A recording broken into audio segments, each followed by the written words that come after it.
This week, we get to see one of the greatest rivalries that this sport has to offer in college football. It's the Georgia versus Florida game, or the Florida versus Georgia game, depending on whichever side you're on. You know, Paul Feinbaum said that this has become the premier rivalry inside of the SEC. I know a lot of people would disagree with that, but Paul Feinbaum himself said that when you want to get the most sharks in the water as possible, when you pour a little blood in the water, the most sharks swimming around is really around the Georgia Florida rivalry. You know, the Alabama Auburn rivalry for years and years and years has been the greatest rivalry in the SEC. But according to Paul Feinbaum, that's not the case anymore. He said on his show, at least, and in his circles, whenever you want to get the most stuff going, whenever you want to get the most fans ticked off and the most people arguing and getting crazy and getting real passionate, he said it's around the Georgia Florida rivalry.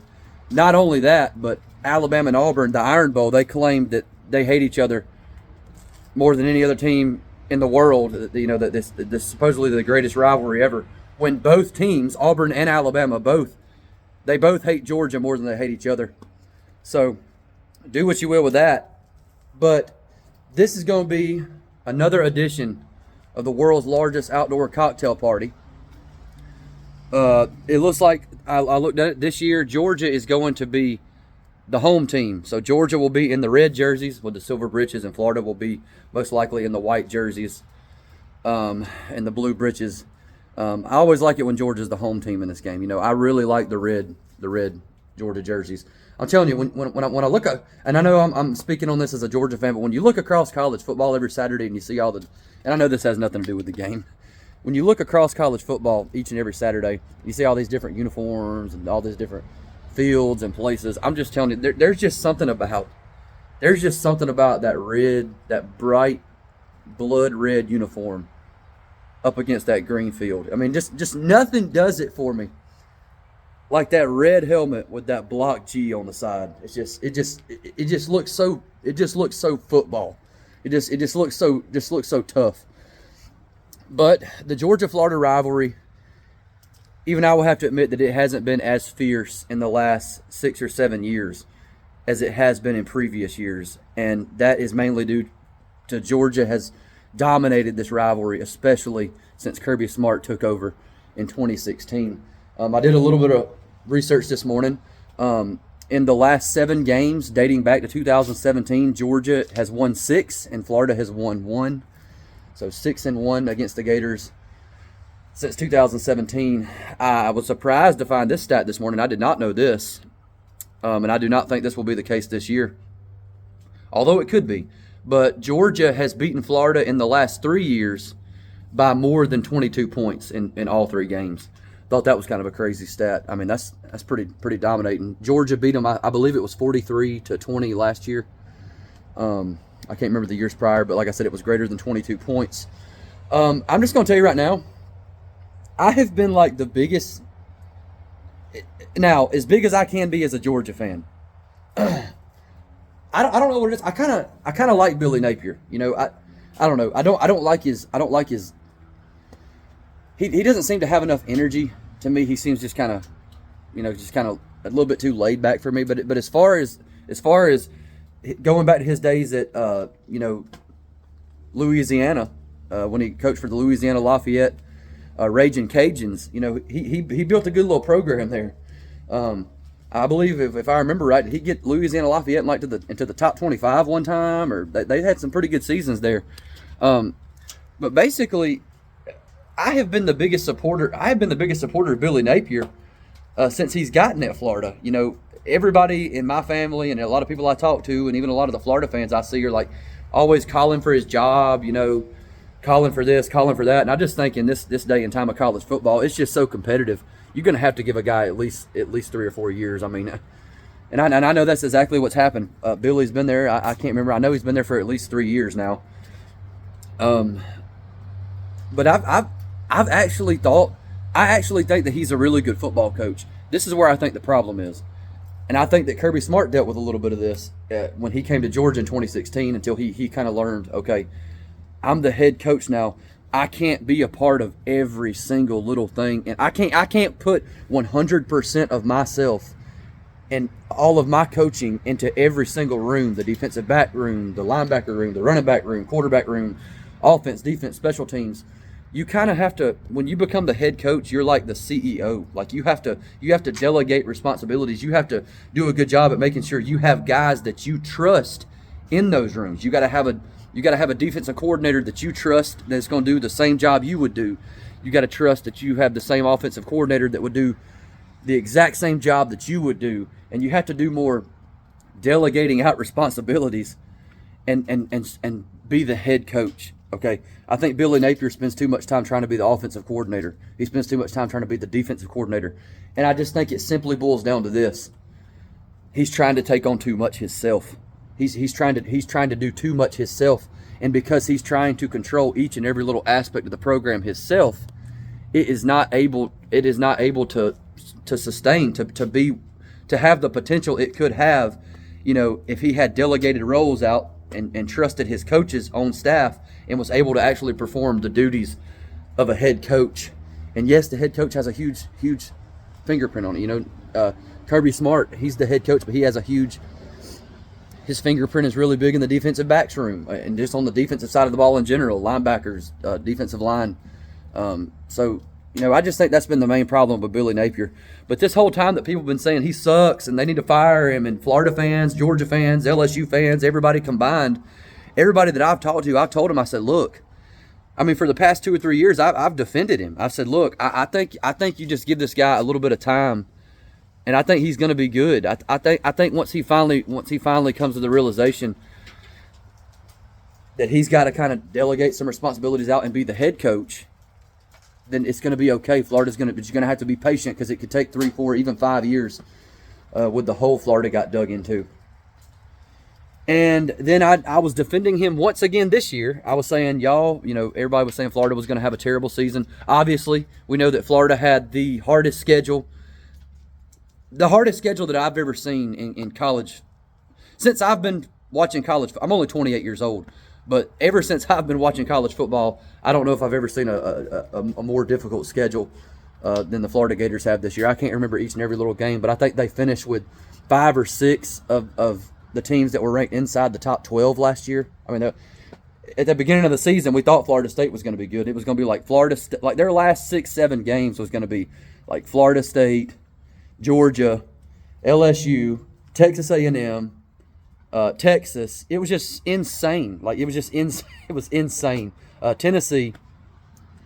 But we are where we are. I believe Florida, are they 4-3? I think they're 4-3. Georgia and Florida both had a bye week last week. They always have a bye week before they play each other. And this year in the SEC, everybody has 2 bye weeks. But going into this season, I was once again defending Billy Napier. I was once again saying, look, I think he's a good coach. I just think he is trying to take on too much himself. Let's see what he can do. And then the year started off in another disaster when they got blown out by Miami. And I got to the point where I said, look, I can't defend this guy any longer. First off, he's the head coach for the Florida Gators, the team that is our biggest rivals year in and year out, always has been. I mean, Florida used to dominate Georgia. I wasn't old enough to remember these days, but my dad is old enough to remember these days, and trust me, I've heard all about the Steve Spurrier days when Georgia literally could not beat Florida to save their life. I mean, Florida used to literally own the Georgia Bulldogs. And it's the roles have just completely reversed, and now Georgia completely owns Florida, and they can't beat us. But I was defending them again this year, and then they come out and lay a complete egg against Miami, and I just said no more. I cannot defend this guy any longer. I keep on telling people for 2 and 3 years at a time, give this guy some time. Be patient. He's gonna get it going. He's recruiting. He's recruiting decently. They got a really good quarterback in DJ Lagway. Just give him some time to build the lines of scrimmage, to build some depth. Get in his head that he's got to be a head coach and not be in every room all the time. And Florida's gonna turn around here. Well, they come out, lost to Miami, and just look terrible. And I couldn't defend him anymore. I said, I'm done. This guy he's never gonna come to the realization that he's got to just be a head coach, and it's just never going to work here for him. Like, I guess he was able to do a little bit of everything for the Raging Cajuns out there in Louisiana, and I guess that worked, but it's not going to work here in the SEC. the SEC is so competitive. I mean, Kirby Smart literally on his staff right now has 3 or 4 coaches that could literally go on to be head coaches at other SEC schools. It's like on Georgia's staff there is multiple head coaches. You know, with Will Muschamp helping out with the defensive, with coordinating the defense, and Glenn Schumann. You know, I believe Glenn Schumann could be a head coach. Even Mike Bobo. And Lord, I want him to get started on all the Mike Bobo stuff today. But I'm just saying, the SEC is so competitive, you have to have a head coach, and then you basically have to have a head coach at the offensive and defensive coordinator positions. That's just how it's gotten. But after I completely gave up on Billy Napier for this year and said I just don't think he's ever going to get it done, all of a sudden, DJ Lagway starts playing really good. And Florida starts having some good games here. I mean, they just blew out Kentucky like 48-20. They had a really good game against Tennessee. They almost won. They almost won that game. And if you know, I think sometimes the reality gets blurred. I think sometimes we build up I don't know the right word for it. We build up how we feel about a certain team, and it's like no matter what they do, we just always have that, oh, they suck. You know, well, if Florida, guys, if they would have beat Tennessee, they'd be 5-2 right now. And I'm just telling you right now, I am a very, very, very positive Georgia fan. Like, I'm some people label me a Disney dog. Some people think that you always think they're going to blow everybody out. And we'll see what my final score prediction is at the end of this video.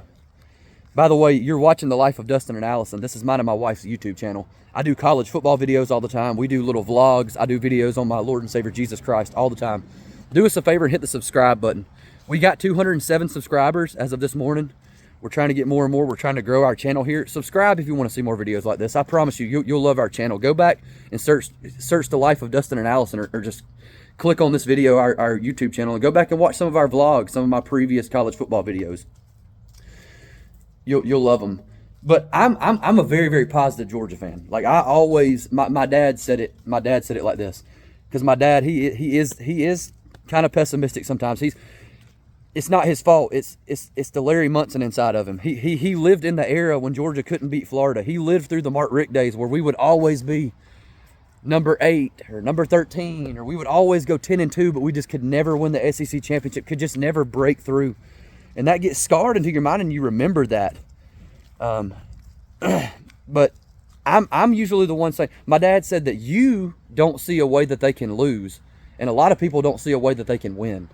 And that's just how it is. I trust in Kirby Smart. I trust. I know a lot of people don't like Mike Bobo. I like Mike Bobo. I trust him. I think he's doing a jam up job. I mean, he's averaging. He averaged the same amount of points as Todd Monken did. And then now that he's lost Brock Bowers and Ladd McConkey, who are absolutely tearing up the NFL, you know, he's averaging almost that same amount of points. I mean, that's pretty good in my opinion. You know, I like Mike Bobo. I think, I trust the Georgia coaching staff to get it done. I trust that they know what they're doing. I'm always the one saying, guys, I mean, literally, I'm telling you right now, when Alabama went up 28-0 on Georgia, I was out here on Facebook and out here on the phone with people saying, I'm telling you, don't give up yet. This game is not over. And everybody was saying, man, this game is over. You are crazy. Like, literally, my dad called me and said, even Kirby Smart thought this game was over. You were the only one saying it was. Georgia lost the game, but they come back and took the lead in the fourth quarter. I mean, this game of football is 4 quarters long. Go back and look at the LSU Texas A&M game. People will look back on that game from last weekend and say, oh, wow, well, I guess Texas A&M's really good. They blew LSU out. Or didn't blow them out, but they won 38-23. Okay, well, go back and watch the game, guys, because with 8 minutes to go in the third quarter, LSU was winning 17-7, and Texas A&M couldn't move the ball. It's a 4-quarter football game. If the game was over at halftime, and if the game was over in the middle of the third quarter, we'd be playing a lot different sport here. But the game is 4 quarters long. And anyway, I don't know why I went off on that tangent, but what I'm trying to say is I'm a very positive Georgia fan. I don't see a way we can lose. It's usually me being positive saying, no, we got this, man. We're going to win. Like, we're going to win. They've had a good week of practice. There's no way we lose this game. If we come in and play our game, don't make a bunch of mistakes, it's almost a guarantee. And it's usually a lot of other people around me saying, I don't know, man. I don't know, I was very positive about the Texas game. I said, I'm telling you, I just don't think Texas is ready for the SEC as they think they are. I think Georgia's going to go up there and physical them up on the lines of scrimmage. I think it's going to be a four-quarter war, but I think Georgia's physicality is going to win out in the end. And everybody else was telling me, I don't know, man. I don't know. We got to go down there, and they're really, really good, and we look really shaky. And Georgia ended up blowing them out. I mean, if it wasn't for the referees making terrible calls and reversing pass interference calls that's completely illegal, Georgia would have beat them 40 to 8. But anyways, that's neither here nor there. The thing that happened in this game is, when I get nervous is when everybody around me who's usually being kind of negative about it, when everybody around me who's kind of always saying, man, it's going to be a good game. I don't know. We got to play a good game. They can beat us.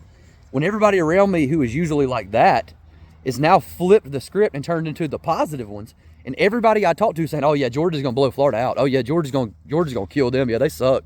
Yeah, they got that Billy Napier guy. I mean, they can't figure it out. I mean, that's when I start getting kind of scared. That's when I start getting kind of nervous. When I'm like, wait, everybody around me is so sure about this. And now I'm the one. I'm usually the positive one, but I'm the one kind of worried about this. So all week last week during our bye week, I'm telling you, I was kind of stressed about this. I'm still a little worried about it. I still think it's going to be a little closer than people think it's going to be. I'm telling you right now, I predicted Tennessee to lose to Arkansas back when Arkansas was 2-3. And people are like, what are you talking about? You know, I mean, I posted on Facebook, a couple people I talked to at church and this and that, you know, just, I don't know about that, man. Like, what are you thinking there? Well, I've been watching SEC football for a long time.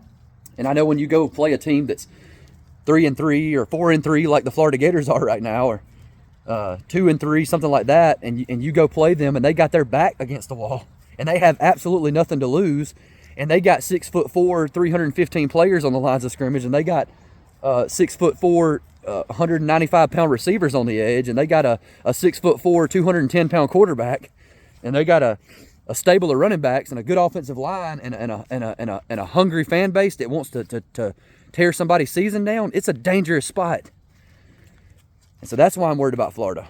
I talked to my dad the other day at church, and he really helped me feel a lot better. He said, son, you know, Kirby loves Georgia. This is Georgia hit the lottery. Georgia hit the lottery when we got Kirby Smart. I mean, we could not have gotten a better coach. This man grew up in Georgia. This man played high school football in Georgia.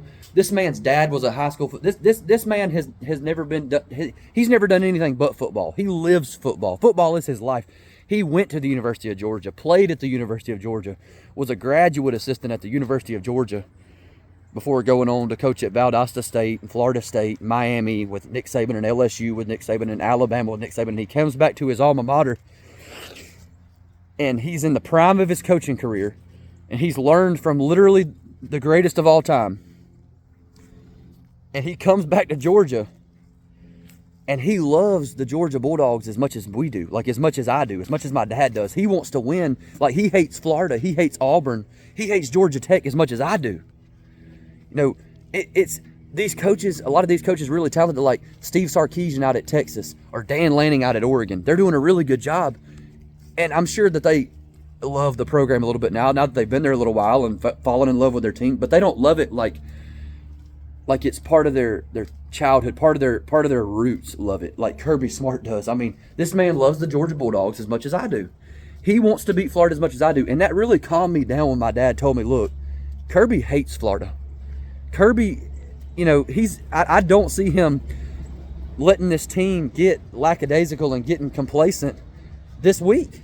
And you know, another thing he said that calmed me down, Kirby's really good after a bye week. He doesn't lose after bye weeks. When you give the greatest coaching staff in the sport right now, Kirby Smart, Mike Bobo, Glenn Schumann, Will Muschamp, Uzo Deribe, the defensive backs coach, and the defensive backs guy we got from Alabama last year, I can't think of his name right now. When you got the greatest coaching staff in the world, the greatest facilities and the greatest players in the sport right now, when you give them 2 weeks to prepare, they're going to be really hard to beat. And on top of that, he hates Florida. So I do think Georgia's going to win this game solidly. But I do think it's going to be closer than people think. Vegas had this game open up at like back in the summertime, it was like 22.5 points. You know, Georgia's not beating Florida by 3 touchdowns. They could, but I'd be surprised. I mean, anything can happen. I'll say that, and we'll go in there and beat them 42-7. But now that the line is down, opened up this week at minus 17 for Georgia. So it's down to 17, and I don't know if we can beat them by that much. You know, I just think this day and time, the season is so long and so grueling. I think these coaches understand that when you have a win, when it looks like you're going to win the game, you need to just run the ball and run the clock out. We ain't trying to be out here beat nobody 45-10. You know, we gotta go on the road and play Ole Miss next week. Then we got Tennessee coming. You know, and this is after we went on the road and played at Alabama, at Kentucky, Auburn at home, Clemson in the Mercedes-Benz.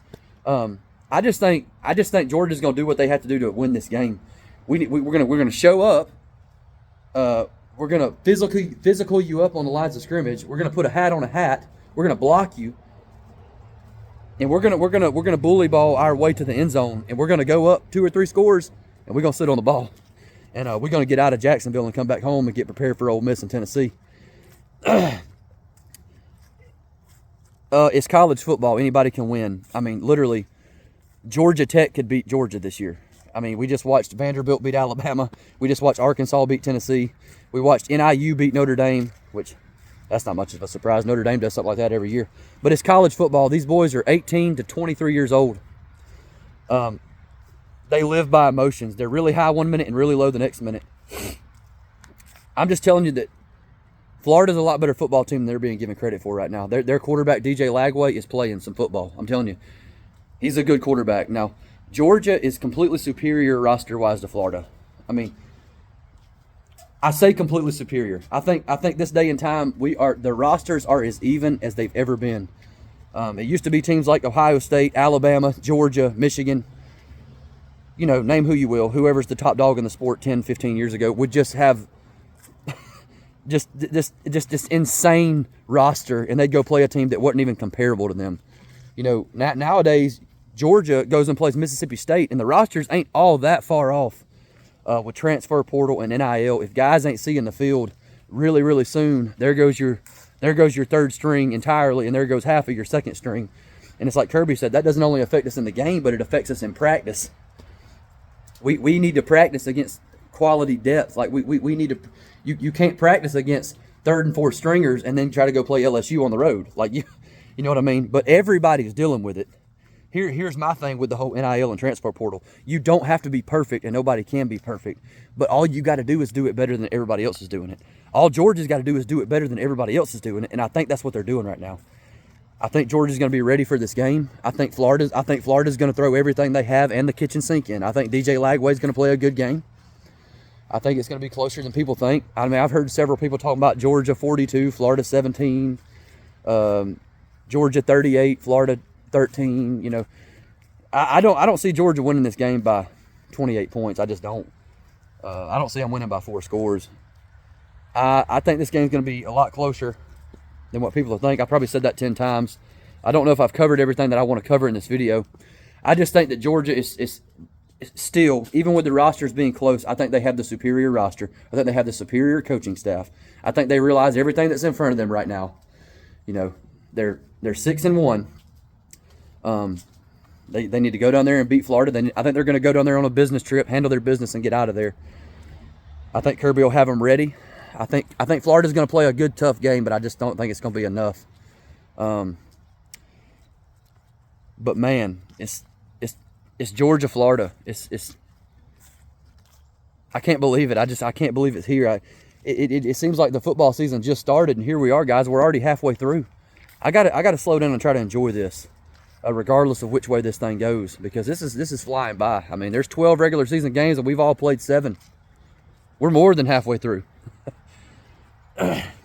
Well, I mean, unless you're a Georgia fan, you know, Georgia's not even halfway through yet, because we're going to go on to play in the SEC championship game and go on to play in playoff games and national title games. You know, that's just what Georgia does. They're going to win the championship this year. Nope, there's nobody can do to stop it. And people will be saying, wow, Georgia's won 3 national championships in the last 4 years. I think Georgia goes down there and beats Florida 34-20. Y'all have a good day.